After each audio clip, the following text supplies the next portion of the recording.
RTT au cœur de l'information.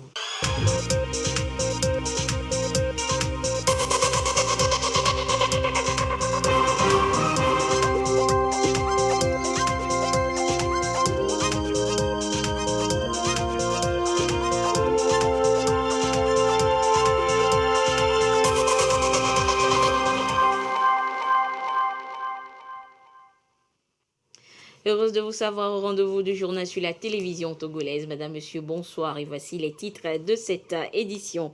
Comment relever le défi des effectifs élevés dans les universités du Togo? La réponse se trouve dans le projet dénommé Université sans mur, rendu public ce jour. En quoi consiste justement le dit projet? Vous le découvrirez dans cette édition. L'Office togolais des recettes veut relever le défi de la lutte contre la corruption pour une meilleure performance. Et l'Office a élaboré des activités en prélude à la journée mondiale de lutte contre la corruption prévue pour le 9 décembre prochain. Et puis, elle a fait danser plus d'un Togolais, Monia Tchanga, et celle qu'on surnomme Egbanzi, titre d'une de ses célèbres chansons, est décédée ce mardi. Retour sur sa vie et surtout sa discographie dans cette édition. Voilà donc pour les titres. Pour relever donc les défis liés à la massification dans les universités du Togo, un nouveau projet voit le jour. Université sans les murs, c'est son nom. Il a été rendu public officiellement ce mardi. Le compte rendu avec Christine Péchekalode. Université sans les murs, une innovation dans l'enseignement supérieur au Togo. Le projet officiellement lancé offre les capacités numériques pour assurer la continuité de l'enseignement à distance. On pourra donc atteindre les espaces et les dispositifs d'apprentissage sans forcément payer Internet. Sur le plan de l'écosystème, on aura l'environnement qu'il faut pour faire l'enseignement comodal en présentiel, c'est-à-dire que l'enseignant est dans un amphi, les étudiants sont dans le même amphi ou dans d'autres amphis où la rediffusion est simultanée, ou bien l'enseignant peut être en télétravail, les étudiants peuvent aussi être en télétravail, et donc on mettra l'accent sur le tutorat, on mettra l'accent sur les évaluations formatives. Le projet est financé par le Fonds de solidarité pour les projets innovants, FSPI. Le coût, 810 000 €, soit environ 400 millions de francs CFA. C'est avec plaisir que la coopération française a soutenu ce projet qui s'inscrit pleinement dans la feuille de route gouvernementale et dans la feuille de route plus précisément du ministère de l'Enseignement supérieur et de la Recherche. Le projet vient compléter les efforts déjà existants et permet, selon le ministre de l'Enseignement supérieur, de réduire également les inégalités territoriales. Et aujourd'hui, nous ne pouvons pas parler de digital sans parler de l'économie numérique. Nous avons aujourd'hui la possibilité de passer de l'Internet à l'intranet, de l'intranet à l'Internet, et ça de façon harmonieuse, ce qui nous permet d'avoir vraiment une sécurité éducative à tous les niveaux. La phase pilote s'étend sur 15 mois et l'extension est prévue pour 2023. Et le projet Campus sans les murs, le gouvernement togolais l'appuie fortement. Des conditions favorables sont donc rendues disponibles pour son exécution. Mais en quoi consiste concrètement le projet et quels sont ses avantages? Christine Péchekalode nous répond dans le dossier qui suit. L'enseignement de qualité dans un monde en pleine mutation.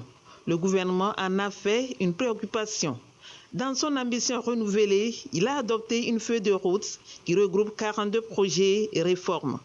Plus de 3/4 ont une composante digitale. Le projet Campus sans les murs consolide les efforts engagés pour un système éducatif beaucoup plus résilient. Dès lors que nous allons mettre en place cette plateforme éducative, les étudiants vont se connecter, les professeurs vont se connecter. Il y a une préoccupation majeure qui sera: est-ce que mes données à caractère personnel, mes données personnelles seront protégées? Et nous répondons oui, nous avons le cadre légal. Le ministère soutiendra ces efforts, entre autres, à travers l'hébergement sécurisé de données et plateformes éducative au sein de notre data center national Lomé Data Center. La fourniture des bandes de fréquences radioélectriques nécessaires aux dessertes et au transport, la modernisation des cadres légaux et réglementaires indispensables pour les offres de services de confiance ou la certification des solutions digitales. Les établissements primaires et secondaires dans les voisinages des universités bénéficieront également des avantages du projet.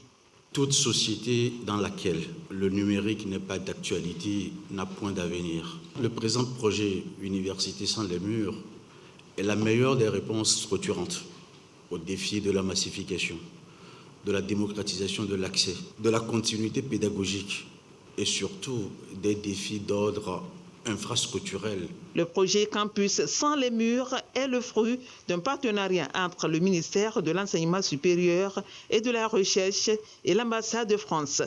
Il a également reçu le soutien du ministère de l'Économie numérique et de la transformation digitale. Et les étudiants de l'université de Lomé, justement, mais en fin de cycle, sont en formation sur le leadership. C'est une initiative donc de l'université qui veut offrir toutes les chances à ses diplômés pour réussir leur insertion sociale et surtout être des champions dans leur domaine d'activité. Voyons cela avec Chazana Baga.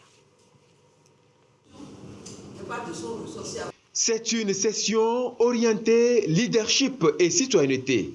En plus du savoir et du savoir-faire, l'université de Lomé veut désormais inculquer le savoir-être à ses étudiants, ceux en fin de cycle, les diplômés. En jeu, les outiller pour mieux affronter la vie active. L'objectif de ces sessions de formation est de renforcer nos jeunes avant d'aller sur le marché du travail, de leur donner des éléments qui leur seront nécessaires demain pour pouvoir s'insérer sur le marché du travail et avoir leur bonne place. Le citoyen dans l'environnement national et local, droits et devoirs, la gestion des conflits, le leadership, le développement personnel et bien d'autres modules meublent les 3 jours prévus pour cette formation. On nous a parlé de ce que c'est qu'être un citoyen. Donc comment est-ce qu'un individu dans la cité doit se comporter, les droits qu'on doit connaître, les devoirs qu'on doit connaître, et si on ne les connaît pas, nous devons aller à la recherche de l'information, les comportements que nous devons adopter dans notre société pour que notre nation puisse se développer. J'ai constaté personnellement que mes aptitudes ont été élevées. Donc je dirais dans mon leadership désormais, avec ce que j'ai eu acquis, il y aura plus de performances et plus de résultats. Cette session est la 3e d'une série de 5 commencée depuis le mois d'octobre 2021. À terme, il est prévu de renforcer les capacités de 150 étudiants à raison de 30 par session. Cette initiative de l'Université de Lomé bénéficie de l'appui de la Fondation Hans Seidel.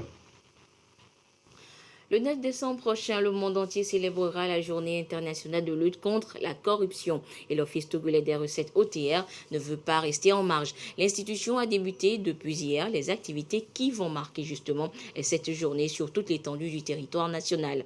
Tous unis contre la corruption pour une meilleure performance de l'Office, c'est le défi en vue. Ulrich Amiga pour des précisions.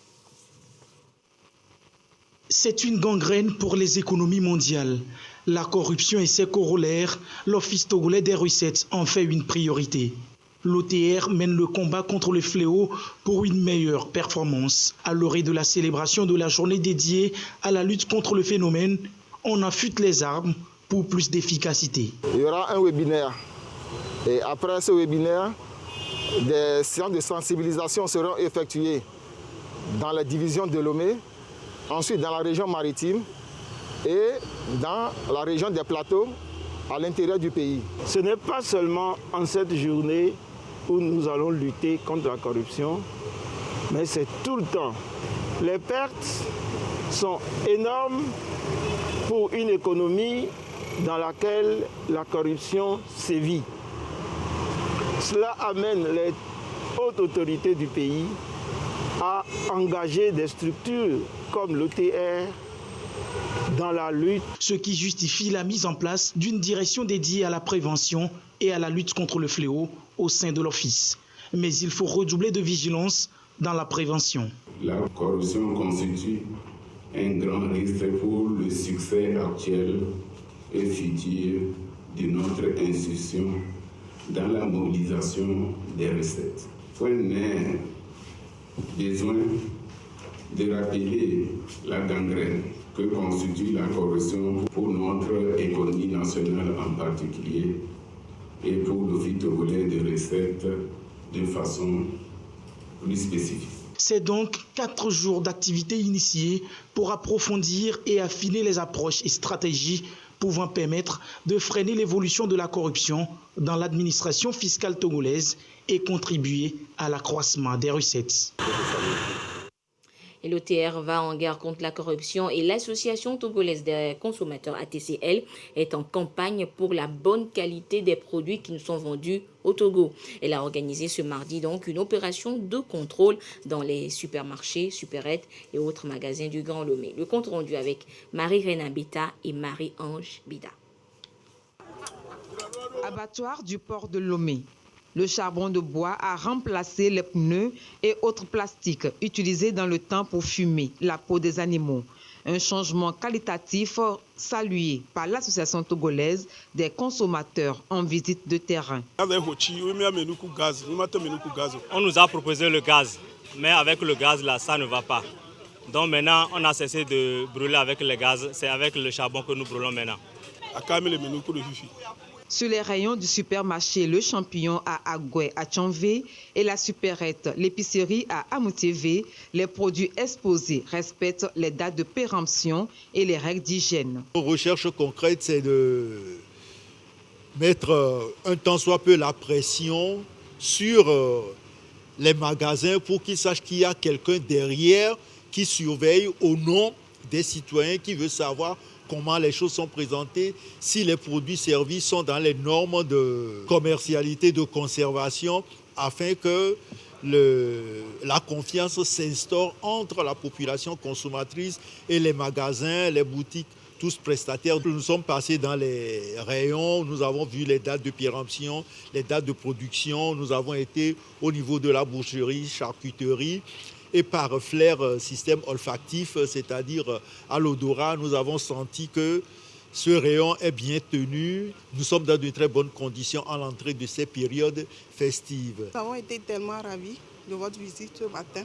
Nous mettons tout en œuvre pour que nous soyons à jour à chaque fois, pour que nos produits ne soient pas des produits avariés. À la boutique des produits surgelés, Muriel Ange à Agoué à Siyeye.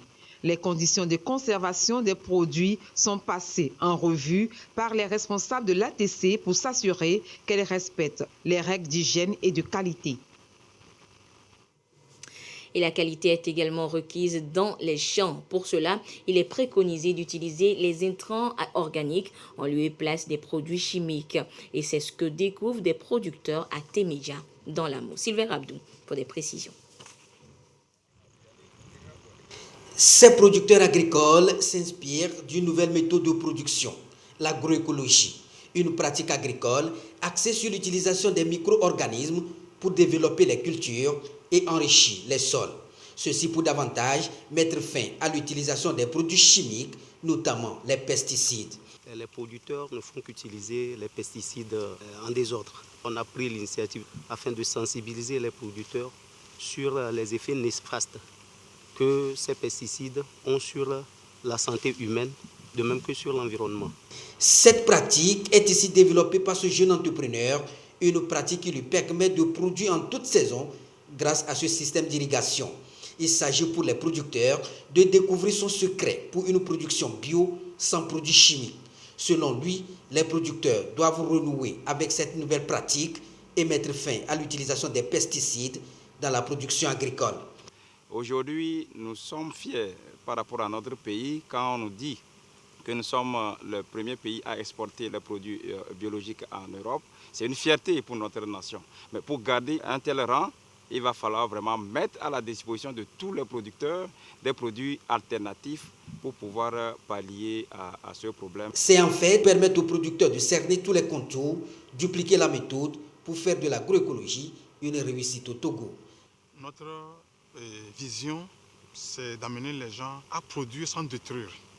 Donc, produire sans détruire, c'est d'abord respecter les conditions des sols et d'utiliser les intrants naturels, organiques, au lieu des intrants chimiques. Cette formation pratique est du réseau national des acteurs agroécologiques du Togo qui entend jouer sa partition en vue de mettre fin à l'usage des pesticides dans les exploitations agricoles. Le Premier ministre Victoire Toméga Dogbe a co-présidé depuis la primature une réunion virtuelle de haut niveau. Il s'agit de la 7e réunion du comité directeur de l'Organisation de coopération et de développement économique OCDE. Réunissant des responsables des pays membres de l'organisation, cette rencontre a pour but de mieux envisager les perspectives pour accélérer la relance de l'économie mondiale. Les précisions dans ce reportage de Yasmine Kodia. L'équité vaccinale et le financement du développement. Deux thématiques qui ont cristallisé l'attention de la 7e réunion de haut niveau du comité directeur du Centre de développement de l'OCDE. Co-présidente de cette réunion tenue en visioconférence, Madame le Premier ministre Victoire Toméga Dogbe a plaidé pour des mesures audacieuses pour la relance de l'économie mondiale qui, selon le chef du gouvernement, s'est contractée en 2020. Dans le monde, la pandémie a occasionné plus de 5 millions de décès et enregistré plus de 260 millions de cas. Si le Togo jusqu'à ce jour s'en sort avec beaucoup moins de cas aussi bien de décès que de contamination, c'est dû, selon le chef du gouvernement, aux efforts conjugués des décisions pragmatiques du chef de l'État et de l'adhésion des populations. Au Togo, la lutte contre la pandémie, qui est le fruit du leadership anticipatif, agile et inclusif du chef de l'État, son Excellence M. Faure et Sozimana Gnassingbé, cette lutte a reposé sur une stratégie axée sur la riposte sanitaire, la résilience et la relance de l'activité économique. Notre force au Togo réside dans l'adhésion et l'implication rapide de toute la population, non seulement dans l'effort de riposte, mais aussi pour la reprise de notre marche vers le progrès. Mesdames, Messieurs, la pandémie à la COVID-19 nous a ramenés à la réalité de l'injustice résultant d'un savoir non partagé, de l'impérieuse nécessité d'une forte solidarité internationale, la santé de tous dépendant de celle de chacun. C'est ensemble, Mesdames et Messieurs, que nous pouvons venir à bout de cette pandémie. Et c'est pourquoi le Togo salue les initiatives COVAX et AVAX dont nous souhaitons le renforcement afin de soutenir les pays dans leurs efforts d'acquisition, de déploiement et d'administration des vaccins. Nous collaborons ainsi avec le Centre sur différentes dimensions. Par ailleurs, et en continuité avec les travaux préalablement menés avec le Centre de développement au Togo, nous allons travailler ensemble pour mettre en place un cadre formel de partage d'expériences sur le développement à la base, le développement des communautés à la base, l'inclusion économique et sociale qui demeure pour nous le socle d'un développement endogène et harmonieux. Pour le Premier ministre, les leçons tirées de la pandémie doivent amener l'humanité à développer des capacités de production de vaccins et des autres produits de santé stratégiques dans différentes régions du monde, la demande étant de plus en plus croissante. Hors du Togo, le candidat malheureux à la présidentielle gambienne lance un appel au calme. Arrivé deuxième avec un peu plus de 27% des voix derrière Adama Barrow, l'opposant Ousseynou Darbo veut contester les résultats des urnes, mais dans les règles et surtout le calme. La vérité des urnes ou la reprise du vote, c'est ce que demandent les partisans d'Ousseynou Darbo, arrivé deuxième lors de la présidentielle de samedi en Gambie, avec un peu plus de 27% des suffrages, alors que ses partisans contestent la victoire du président sortant. L'opposant a appelé au calme, craignant les conséquences des troubles éventuels pour le pays. Cela me dérange beaucoup si par votre conduite vous troublez la paix. Et cela peut conduire à, vous savez ce que cela peut provoquer. Les touristes, ils auront peur et ils rentreront chez eux. Et cela conduira au licenciement de plusieurs jeunes qui sont employés dans ces secteurs. Et vous savez tout comme moi que le chômage des jeunes dans ce pays est l'un de nos plus grands défis. Nous ne voulons pas aggraver cette situation. Mais Ousseynou Darbo n'exclut pas d'introduire des recours le temps d'analyser le déroulement du scrutin. Nous recueillons les preuves. Si nos avocats nous disent qu'il y a lieu de saisir la justice, nous le ferons, je peux vous le garantir. Dimanche, alors qu'il célébrait sa victoire, Adama Barrow avait de son côté appelé à la cohésion au-delà des divergences politiques. Santé à présent, depuis son apparition en novembre dernier, le nouveau variant à la Covid-19 Omicron a été détecté dans une quarantaine de pays dans le monde. Mais que sait-on concrètement de Omicron? Est-il plus virulent que le variant Delta? Les réponses dans le sujet qui suit. Signalé pour la première fois à l'OMS par l'Afrique du Sud le 24 novembre, Omicron est désormais recensé dans une quarantaine de pays, une vingtaine rien qu'en Europe. En France, on dénombre au moins 25 cas positifs. Le variant Omicron présente plus de mutations que le variant Delta. Sur cette image 3D réalisée par une équipe italienne, on en voit une trentaine dans la protéine Spike, clé d'entrée du virus dans l'organisme. Plus de mutations ne veut pas dire nécessairement variant plus dangereux. Les données préliminaires indiquent plutôt l'inverse.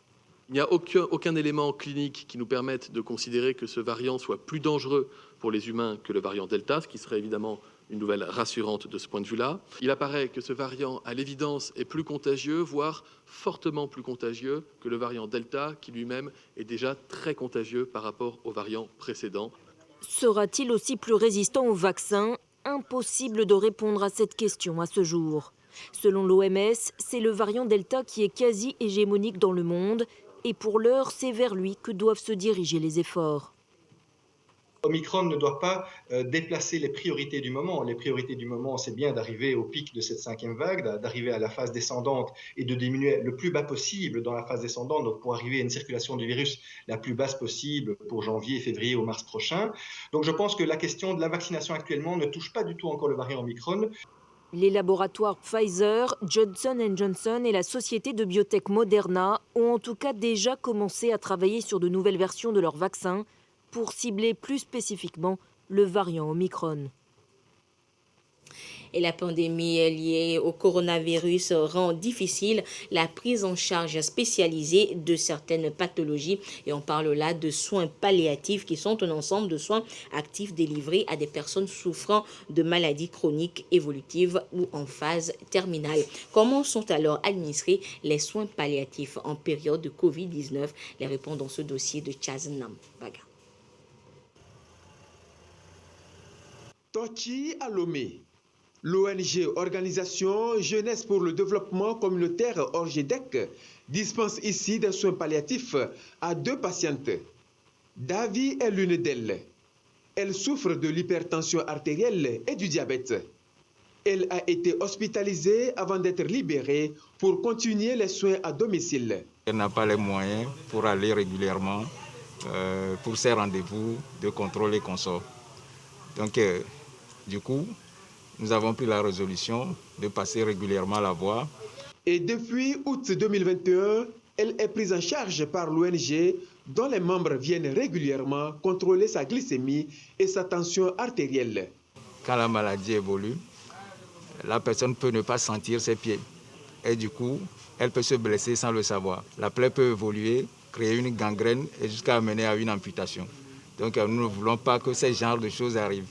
Améliorer la qualité de vie aux patients souffrant de maladies incurables et potentiellement mortelles, c'est là tout l'enjeu des soins palliatifs.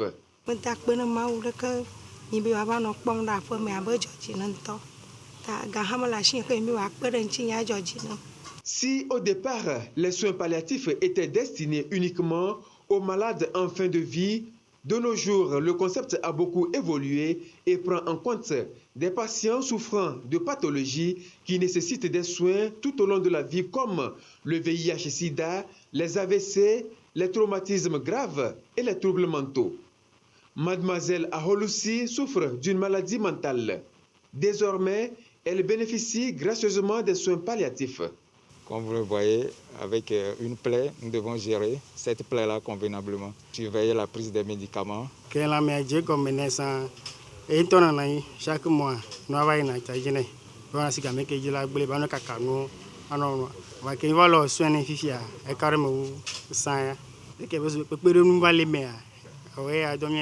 À Avenou, l'ONG Orgedec s'occupe de M. Kwame. Il souffre d'une pleurésie. Hospitalisé, il a dû signer une décharge pour être libéré, faute de moyens. Notre décision actuellement est de penser à le retourner à l'hôpital. Nous allons vérifier les ordonnances qu'on lui a faites qu'il n'a pas pu honorer, les bilans qu'on a demandés. Et à partir de ces informations-là, nous essaierons de voir ce que nous pouvons faire pour l'aider. Comme M. Kwame, ils sont 53 patients à bénéficier des soins palliatifs. Cependant, le besoin est énorme à l'échelle nationale. Au Togo, si nous prenons le cancer et le VIH, pour ces deux maladies, on pense que ça va faire 32 200 cas. On a pensé à aller vers les personnes vulnérables en cette période de Covid-19, puisque le besoin est tellement grand. Face à ces besoins, l'ONG Orgedec manque de ressources financières. Elle est également confrontée au manque de morphine pour maîtriser la douleur des patients. Il y a en outre nécessité d'adopter des tests réglementaires pour encadrer l'activité. L'ONG Orgedec bénéficie de l'accompagnement du ministère de la Santé à travers le programme de lutte contre les maladies non transmissibles. Et à ce jour du mardi 7 décembre 2021, la situation de la pandémie au nouveau coronavirus Covid-19 au Togo se présente comme suit. Le nombre de cas confirmés s'élève à 26 326. 11 nouveaux cas enregistrés depuis hier. Le nombre de personnes guéries est de 25 929. Un nouveau guéri depuis hier. Le nombre de cas actifs s'élève à 154 et le nombre de décès est de 243. Un communiqué du ministre en charge de la Santé, professeur Moustapha Mijiawa. Vous avez envie de découvrir ou de faire découvrir les célèbres Tata Tamberma, eh bien vous devrez patienter encore un peu. Des travaux sont en cours sur le site Kutamaku. Les Tatars sont en réfection après avoir été endommagés par les pluies diluviennes de 2018. Les précisions avec Nestor Mozo. Les fortes pluies de 2018 dans l'Akiran ont entraîné l'effondrement d'un grand nombre de sakientes sur le site de Kutamaku. Suite à cette catastrophe, l'UNESCO a procédé à une mission d'évaluation des dégâts à l'issue de laquelle il a été élaboré le projet Amélioration de l'état de conservation du site du patrimoine mondial de Kutamaku, le pays des Batamariba. Ce sont les travaux de ce projet qui sont en cours d'exécution. L'activité présente vise à permettre aux maçons traditionnels et aux populations de pouvoir prévenir la destruction donc de ces séquiens. Il y a une équipe technique composée des spécialistes des constructions en terre, notamment le CCL, le Centre de construction et de logement de Kakaveli, et l'école d'architecture Léamo, qui viennent appuyer les bâtisseurs traditionnels, les bâtisseurs locaux, donc dans la quête de la technique de construction et de restauration surtout et donc de leur habitat traditionnel. Donc un travail sera fait pour pouvoir remplir ce que nous appelons le cahier de recommandations. Ce cahier de recommandations va retracer toutes les techniques, tout le savoir-faire pour la restauration de Sikien et qui pourra servir à l'avenir à la communauté Otamari. Les Takenta ou Tata ou encore Sikiens sont considérés comme un habitat modèle de par leur architecture. C'est ce qui a amené l'UNESCO à les inscrire sur la liste du patrimoine mondial en 2004. Ils sont construits sous forme de forteresses et ont l'avantage de permettre aux Batamariba de pouvoir se cacher et se défendre en cas d'attaque. La famille des artistes togolais est en deuil. Monia Thiongai, l'interprète de la célèbre chanson Egbanzi, n'est plus. Elle est décédée ce mardi à Lomé. L'artiste et son parcours avec Gerson Deveau.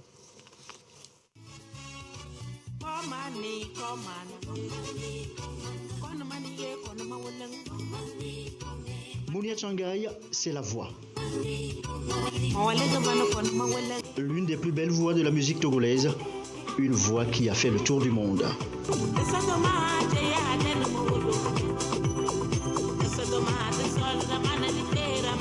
Mounia Changai, c'est la mimique,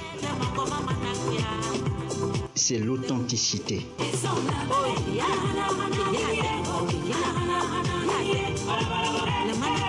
L'icône de la musique togolaise, de la culture africaine, s'est éteinte ce mardi des suites de maladies. Mais à l'esprit, les mélomanes se souviennent d'une dame forte à la voix qui porte.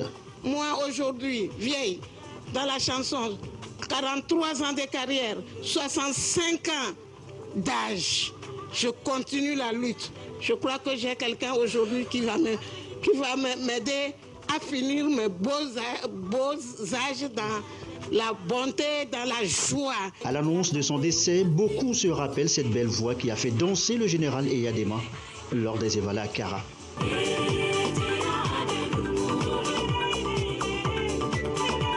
Pour le moment, la date des obsèques de l'artiste n'est pas encore connue, mais déjà pour les amoureux de la musique africaine, c'est Issa Nlabale. Dieu merci pour cette brillante carrière qui nous a donné tant de joie.